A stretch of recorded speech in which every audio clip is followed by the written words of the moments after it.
I guess one thing, I mean, her decision to move to Seattle for the job, she didn't necessarily want to move, but by taking that opportunity to move and join Microsoft, she was then able to move back to California where she's always wanted to live. She now works remote.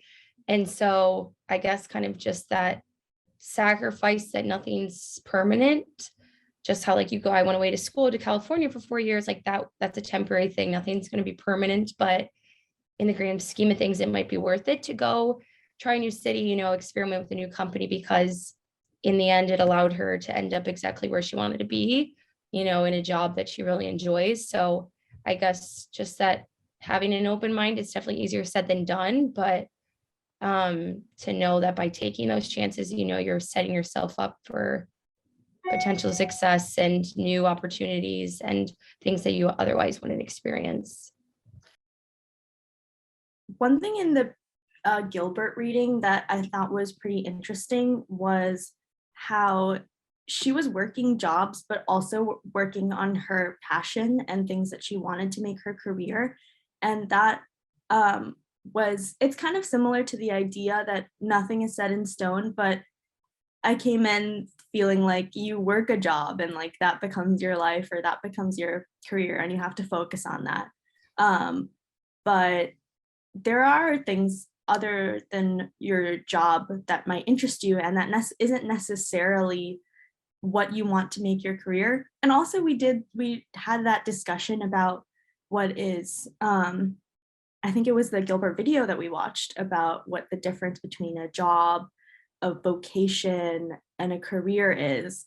And that was really interesting too, because I never really distinguished those words before, and realizing that I can do some more research about, or I can try and explore what I'm interested in and what I want to make a career in parallel to working a job. And it's not like one or the other, they're not mutually exclusive. So that was definitely something that changed my mind.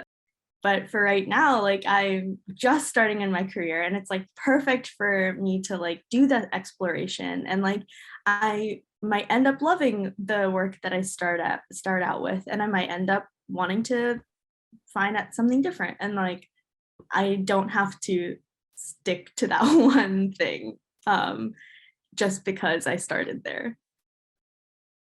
If there's something that wouldn't apply to my situation and it just seems arbitrary, or there is something that I think is just a negative way to look at the world, I'll try and either think of a new way to think around it, or I'll just try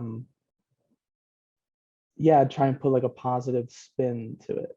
Even when I say oh well, that's such the world moves like that, or that's just the way it is, I don't think of that as a bad thing anymore. I reframe it in my head as oh, this is just how it all works, and this is how I gotta operate with it.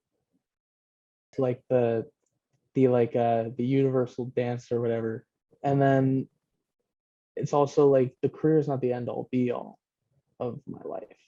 It's cool that I got the fellowship, but it's even cooler that oh, it's right next to Chicago. I've never been to Chicago. So what if I just hang out in Chicago right after work? Or maybe not right after work, because then it would be in the middle of the night in Chicago. So just to have that one little sliver of this is mine, and it's and nothing else really affects that. It's I could be wherever working, but it really matters more about yeah, but what am I doing, or even for instance, the career fair shows up every year, right? In my eyes, it's oh, what company am I going to pick, to join? Am I going to go to the Northrop Grumman assembly line people and work on their machines? I didn't end up getting a job from the career fair when I went the first time, but instead I was kind of oh, there's just a ton of cool stuff going on. This is the engineering world is much cooler to think about than the engineering company individually. if you frame it in your own head as like, I need to find my job singular, then like you kind of forget like the scope of all that engineers do, you know, and how much we actually need to get done.